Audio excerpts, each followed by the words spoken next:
When I needed them most, they turned their backs. When I asked for help, they told me, "Figure it out yourself." So I did, and in the end, it was their names I erased. My name is Margaret Lane.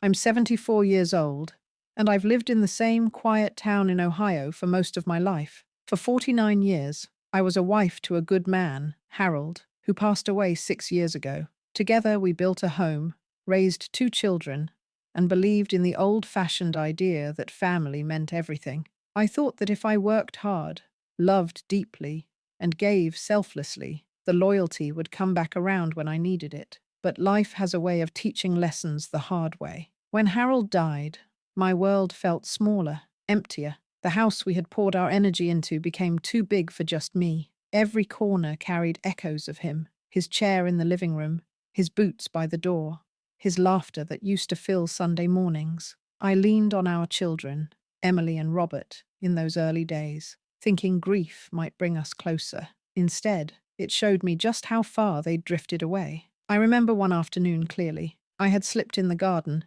Nothing dramatic, but enough to twist my ankle badly. It was swollen and painful, and I struggled to get inside. I called Emily first, my daughter. She sighed, said she was too busy with the kids' soccer practice, and suggested I put some ice on it. Robert, my son, didn't answer the first 3 times. When he finally picked up, his voice was impatient, as if I had interrupted something important. His words cut me sharper than the pain in my ankle. "Mum, you'll have to figure it out yourself. I can't keep running over every time you need something."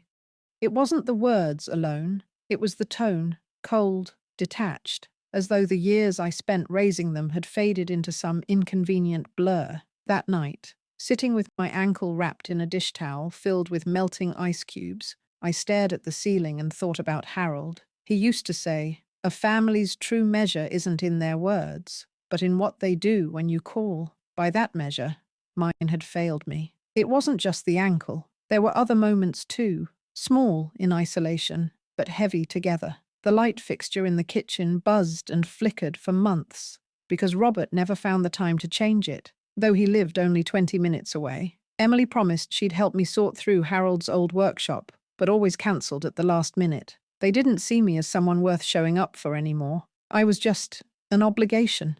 I tried not to let bitterness take root, but loneliness is a dangerous companion. You start questioning yourself. Am I asking for too much? Am I being a burden? Yet deep down, I knew the truth. I wasn't asking for the world. I was asking for the kind of care I had once given freely without hesitation, when they were small and helpless and needed me. There were evenings when the silence in the house pressed so heavily against me that I'd turn on the radio just to hear another human voice. I would make a single cup of tea, sit at the kitchen table, and wonder how everything had gone so wrong. My children, my own flesh and blood, seemed to vanish when I needed them. Still, I held on to hope. I thought maybe it was just the busyness of their lives, the distraction of careers and families of their own. Surely, I told myself, when something truly serious happened, they would be there. Surely the love I had poured into them all their lives still counted for something. But that hope began to wither the more I saw the pattern.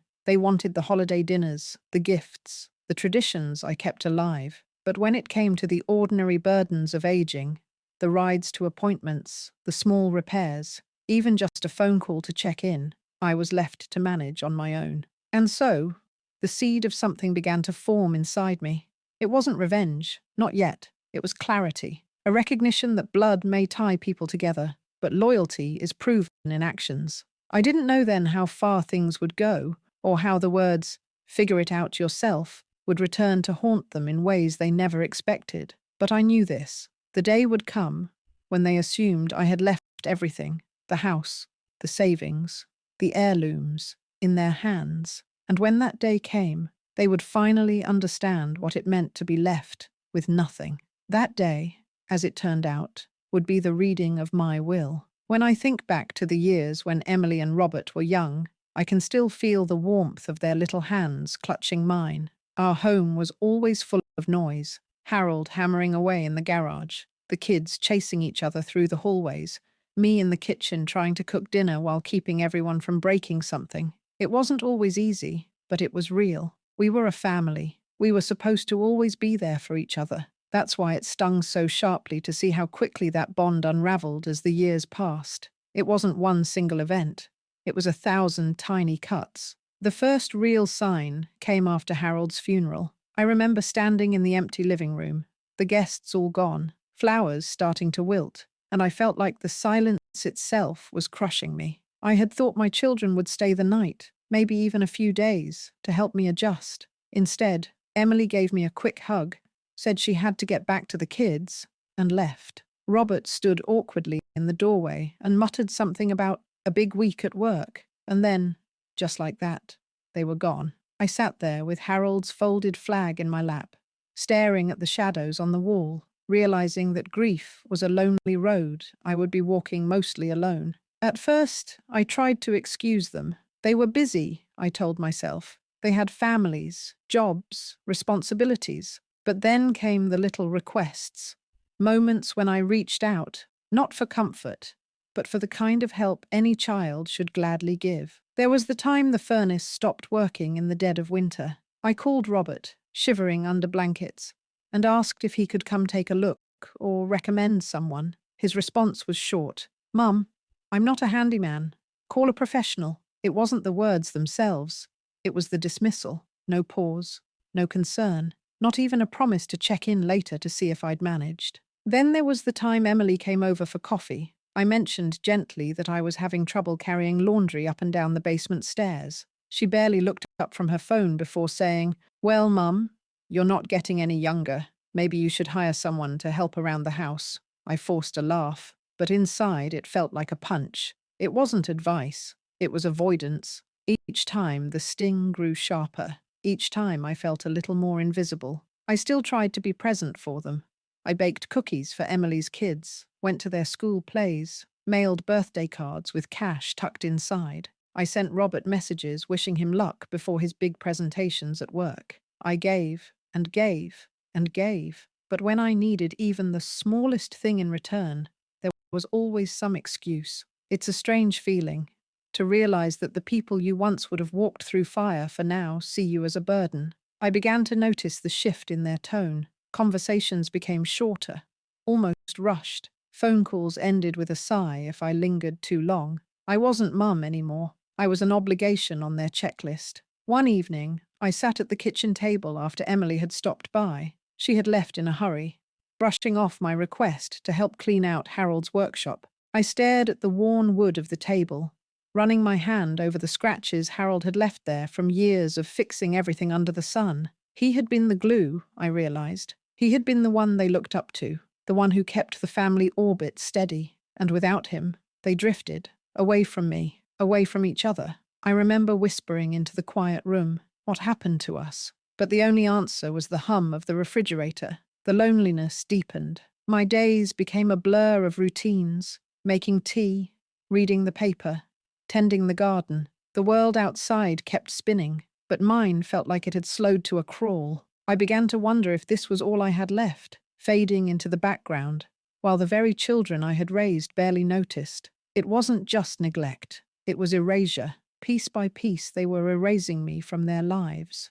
And though I told myself to endure it quietly, a seed of resolve was already planting itself deep inside me, because if they didn't see me now, they would certainly see me later. It was a Thursday afternoon when the world shifted for me in a way I hadn't expected. I had just returned from the grocery store, the trunk of my car loaded with bags that felt heavier than they used to. My wrist still ached from the old sprain, and my knees reminded me with every step that age was catching up to me. I pulled one bag out, then another, but halfway through, I had to pause and lean against the car. The weight wasn't just physical, it was emotional. I thought of calling Robert or Emily, but the memory of their voices echoed in my head. "Figure it out yourself." So I tried. I dragged 2 more bags to the porch, breathing hard, when I heard a voice behind me. "Need a hand, Mrs. Lane?" It was my neighbor, Claire. She had moved in 3 years earlier, a single mother in her 40s with a teenage son. We weren't close, but she always waved when she saw me in the yard. I forced a smile, embarrassed to be caught struggling. "Oh, I'll manage," I said automatically. She didn't listen. She picked up the remaining bags, carried them inside, and set them gently on the kitchen counter. There, no sense proving how strong you are when someone's standing right here. It was such a simple gesture, but it stopped me cold. I had grown so used to being brushed off that I'd forgotten what it felt like for someone to show up without hesitation. I must have looked stunned, because she gave me a small smile and added, "My mum always said, never let pride keep you from accepting kindness." That night, as I unpacked the groceries, her words echoed in my mind. I thought of Emily, glued to her phone as she brushed past me, and Robert, always too busy for even a simple errand. And then I thought of Claire, who had no obligation to me at all, but had stepped in without being asked. It reminded me of something Harold used to say: blood makes you related, but loyalty makes you family. At the time, I thought it was just one of his old sayings, the kind he'd pull out during dinner conversations, but now it landed with the weight of truth. The days that followed proved that moment wasn't a fluke. Claire began checking in on me, not in a smothering way, but in small, thoughtful gestures. She'd wave from her porch and ask if I needed anything from the store. Sometimes she'd bring over extra soup or bread, saying she made too much. Her son even shoveled my driveway one winter morning before I'd even woken up. These weren't grand gestures. They were reminders that I mattered to someone, that I wasn't invisible. Meanwhile, my own children became more and more distant. Emily called only when she wanted me to watch the kids, and even then, she dropped them off like parcels, barely saying thank you. Robert rarely called at all, unless it was near the holidays when he wanted to make sure I'd still host dinner. I began to see a pattern so clear, it was painful. The people I thought would stand by me, my own children, had chosen distance and indifference, and the person I least expected, a neighbor, practically a stranger, had shown me more care than either of them. One evening, I sat with Claire on the porch as the sun set. She told me about her struggles, raising a teenager alone, balancing bills and long work hours. Yet she laughed easily, and her eyes held a warmth I hadn't felt in years. I realized that while she had little in terms of wealth, she had something my own children lacked: presence. It was then that the thought began to take shape in my mind, a thought I hadn't allowed myself to consider before. If they can't be there for me in the small things, why should I trust them with the big things? I didn't say it aloud, not even to Claire, but it nestled itself deep inside me, a quiet truth I couldn't ignore. That night, I took out Harold's old ledger book, the one where we had kept track of our savings, investments, and property notes. Running my fingers over his handwriting, I remembered his steady voice. "We worked hard for this, Maggie. Make sure it goes where it'll be valued." I closed the book with trembling hands, a new resolve coursing through me. For the first time since Harold's death, I didn't feel helpless. I felt clear. I knew then that the future of everything we had built together, our home, our savings, our legacy, would not go to those who turned their backs on me. The first pieces of my plan had fallen into place. If there had been even a flicker of genuine care from Emily or Robert, maybe things would have been different. Maybe my heart would have softened, and I would have chalked their distance up to life's busyness. But instead, they showed me exactly where their priorities lay. It started small, almost disguised as casual conversation. One Sunday, Emily came over with her children. We sat in the living room while the kids played with Harold's old chess set. She looked around the house, her eyes lingering a little too long on the antique clock Harold's grandfather had built. "Mum," she said lightly, "when the time comes, I'd really like that clock. It would look perfect in our dining room." The way she said it made my stomach turn. When the time comes. Not someday, not after you're ready, but as though I were already gone, my possessions already scattered like spoils. I smiled tightly, swallowing the sting in my throat, and simply nodded. Not long after, Robert stopped by. He was restless, tapping his fingers on the arm of Harold's chair. "You know, Mum," he said, "the housing market's crazy right now. If this place ever goes on the market, it would fetch a fortune. Emily and I could split it, maybe even pay off our mortgages." I froze. He didn't say if you sell it, or if you ever decide to downsize. He said when this place goes on the market, as if my home, the one Harold and I had poured our sweat into, was nothing more than an asset waiting to be cashed in. I forced a small laugh and said, "Well, Robert, I'm still living here, you know." He chuckled, almost dismissively. "Of course, Mum. I just meant down the line. You know, it'll be good for all of us. All of us. The words echoed bitterly, because what he really meant was good for him and Emily. My well-being wasn't part of the calculation. It didn't stop there. At family dinners, I began to notice their whispers. Emily leaned toward Robert once and said, "You can have the garage.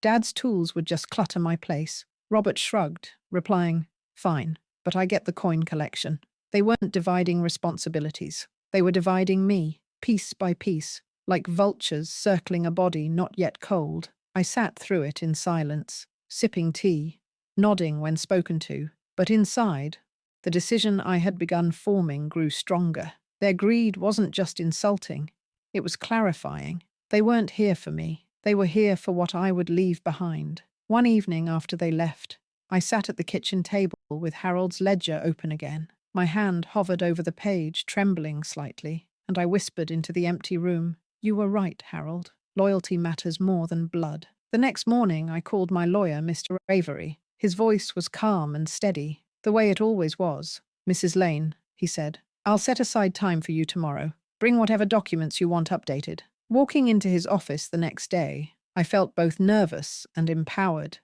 The walls were lined with heavy books, the air smelling faintly of leather and ink. He gestured for me to sit, and I handed him the folder containing my old will. "I want to make some changes," I told him. His eyebrows lifted slightly. "Changes?" "Yes," I said, my voice steady. "My children, they've made it clear they're not concerned with me, only with what I leave behind. I don't want my life's work in their hands." "And who would you like it to go to?" he asked gently. I thought of Claire, her kind smile, her unexpected help, the way she treated me with dignity rather than impatience. "To someone who actually showed up when I needed them," I said firmly. "To someone who proved loyalty." Mr. Avery didn't ask questions. He simply nodded, uncapped his pen, and began drafting the new document. Every stroke of his pen felt like a release, like I was reclaiming my dignity in the face of their greed. When it was done, I signed my name with a steady hand. My children's names were gone, erased from the legacy they had taken for granted. As I left his office, the sunlight hit my face, and for the first time in years, I felt free. I knew they would never see it coming, and when the moment arrived, they would finally understand the weight of their words. "Figure it out yourself." I had figured it out, just not in the way they expected. It was a cold January morning when I felt the first sharp pang in my chest. I had been shoveling a thin layer of snow from the porch steps, moving slower than I used to, when suddenly the world tilted. I gripped the railing, breath shallow, heart hammering like a trapped bird. For a moment, I thought, this is it. This is how it ends. Alone on the porch, clutching at air. I managed to make it inside and sit down, trembling. My hands shook as I reached for the phone. Instinctively, I dialed Emily first. The line rang, then clicked. "Mum, I'm in the middle of something," she said, her voice curt. I don't feel right," I whispered. "My chest, it hurts. Could you—" There was a pause, then a sigh. "Call 911, Mum. I can't just drop everything. You'll figure it out." The line went dead. I stared at the receiver in disbelief. My daughter, my own flesh and blood, had brushed me off in what might have been the most terrifying moment of my life. Next, I tried Robert. He picked up on the second ring, his voice already irritated. "What now, Mum? I'm not well. Please. I need help." "Seriously?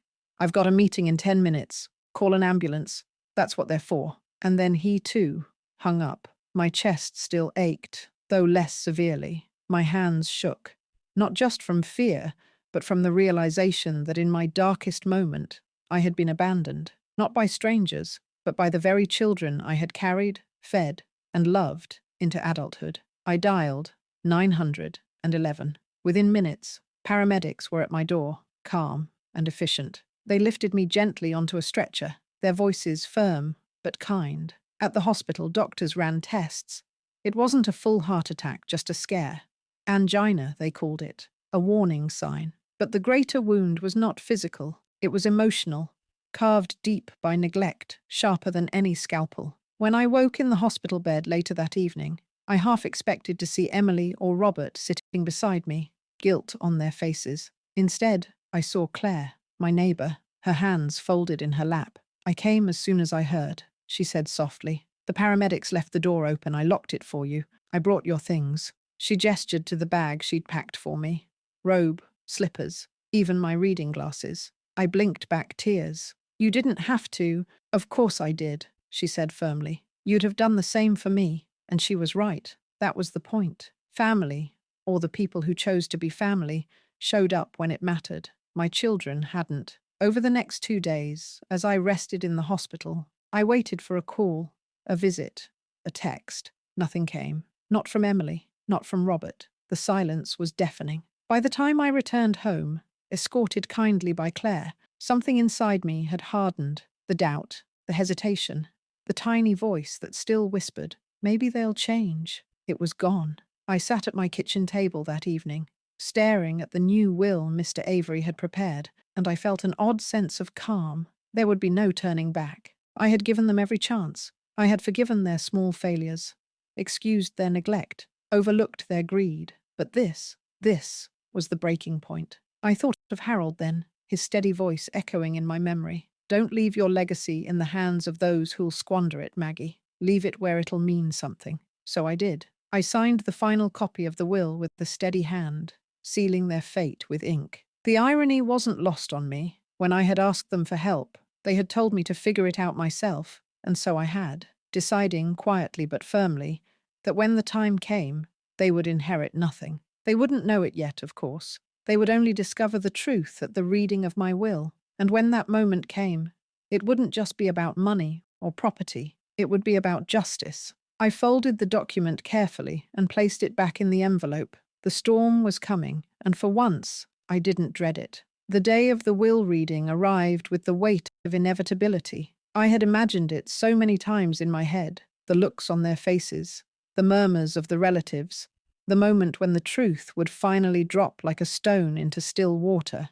And now, here it was. Mr. Avery, my lawyer, had arranged everything at his office, a quiet building downtown with heavy oak doors and polished floors, the kind of place where every sound seemed to echo with formality. Emily and Robert arrived together, their expressions taut with expectation. Emily's designer bag swung at her side as she whispered something to Robert, both of them smirking. Robert's jaw was set in that familiar way, confident, almost smug, as though he already knew what was coming. Behind them came a handful of extended relatives, cousins and in-laws, who had little to do with me in life, but now seemed curious enough to show up for the reading. And then, quietly, in the back of the room, sat Claire. She looked out of place among the polished suits and glittering jewelry, but her presence steadied me. Mr. Avery began without ceremony. He adjusted his glasses, shuffled a few papers, and cleared his throat. "We are here today to review the last will and testament of Mrs. Margaret Lane." The room settled into silence. I sat in the corner, my hands folded tightly, listening as my life was laid out in words I had chosen carefully. "To my daughter, Emily, and my son, Robert." Mr. Avery paused, his eyes flicking to them. Their bodies leaned forward in unison, ready to hear about the house, the accounts, the heirlooms. "I leave nothing." The words dropped into the room like a thunderclap. Emily's mouth fell open. Robert's face drained of colour. Whispers erupted among the relatives. Mr. Avery continued, his tone even. "This decision is not made in anger, but in truth. My children have shown me, through years of neglect and indifference, that they value only what I can leave behind, not the mother who lived before them. When I asked for help, I was told to figure it out myself, and so I have." The letter I had written was unfolded, the paper crisp, my handwriting steady. Mr. Avery read aloud. "I asked for help with groceries. I was told to figure it out myself. I asked for help with a doctor's visit.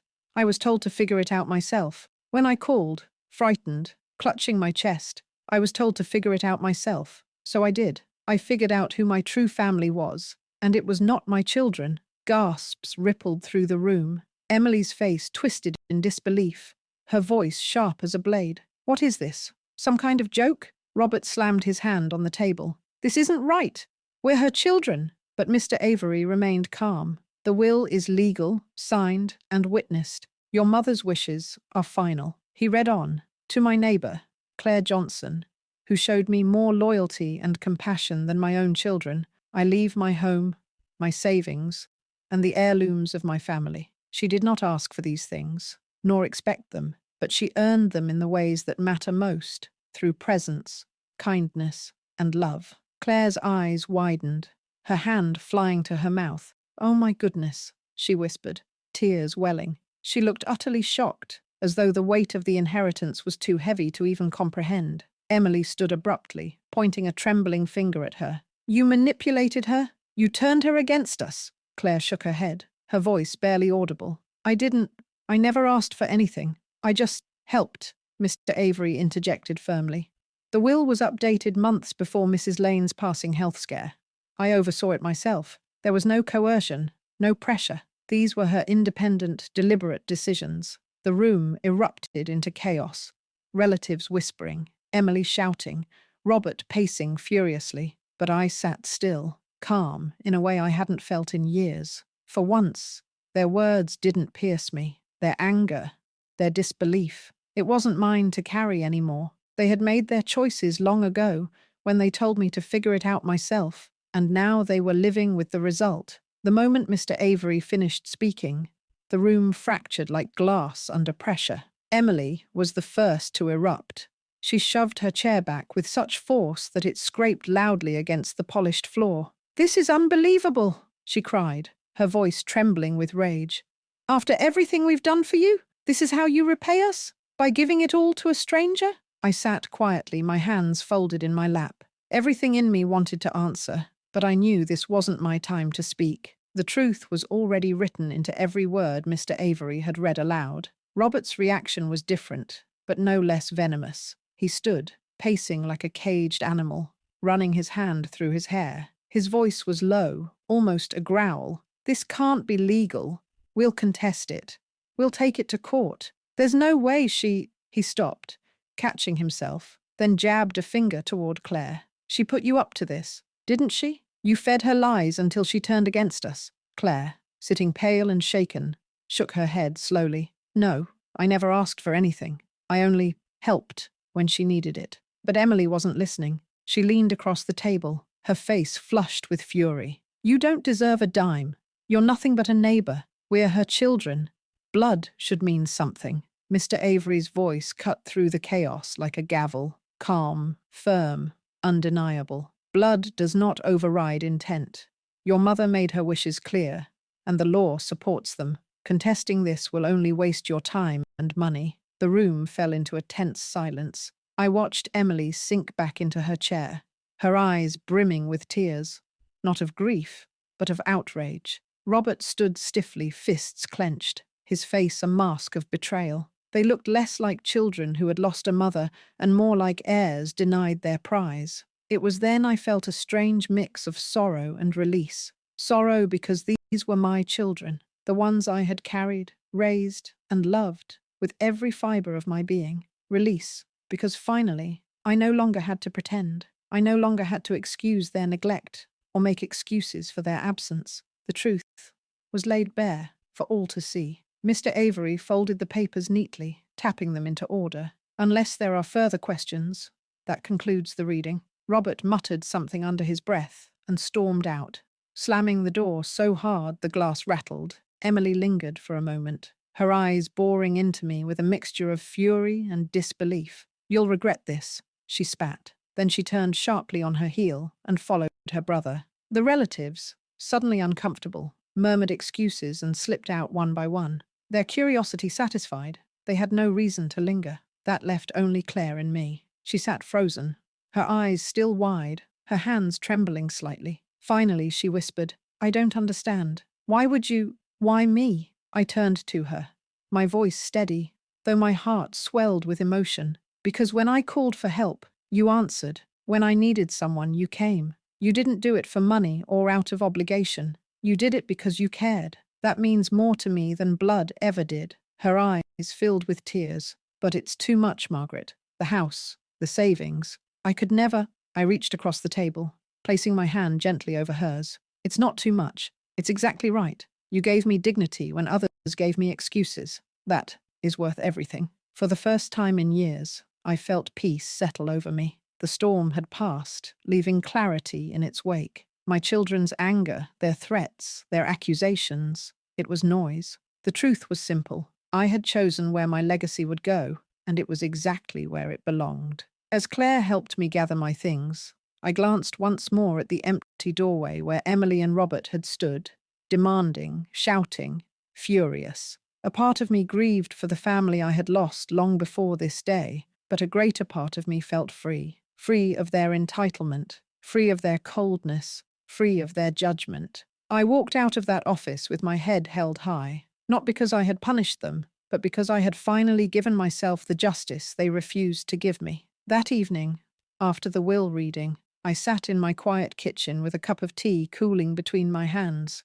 The house felt different somehow, lighter, freer, as though a great weight had been lifted from its walls. For the first time in years, the silence didn't feel suffocating, it felt peaceful. I thought back to the countless nights I had sat here alone, staring at the worn wood of this very table, waiting for a phone call that never came. The loneliness, the doubt, the nagging question of whether I had failed as a mother. I had carried that burden far too long, but now, after everything, I understood. It wasn't my failure, it was their choice. They chose distance when I reached for closeness. They chose excuses when I asked for help. They chose greed when I still longed for love. And so, I made my choice. I knew Emily and Robert would never forgive me. Perhaps in their eyes, I had betrayed them. But what they could never see, or never admit, was that they had betrayed me first. The day I called with pain in my chest, and heard only cold dismissal on the other end of the line,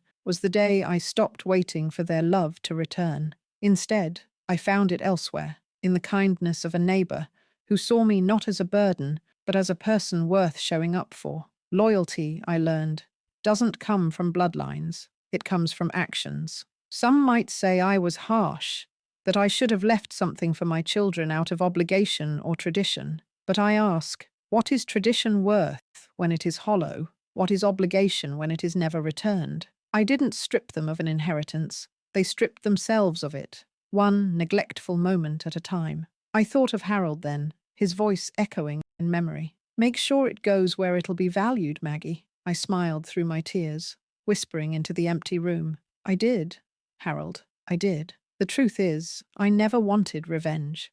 What I wanted was dignity. I wanted to leave this world knowing that what we built, our home, our savings, our legacy, would not be squandered by hands that only saw dollar signs, but cherished by someone who understood the meaning of loyalty. Emily and Robert may never understand that lesson. They may walk through life bitter, convinced I wronged them, but I know deep in my soul that I did what was right. In the end, I kept my promise to myself. When they told me to figure it out myself, I did. I figured out my future. I figured out my legacy. And I figured out who my family truly was. And when the time came, I erased the rest.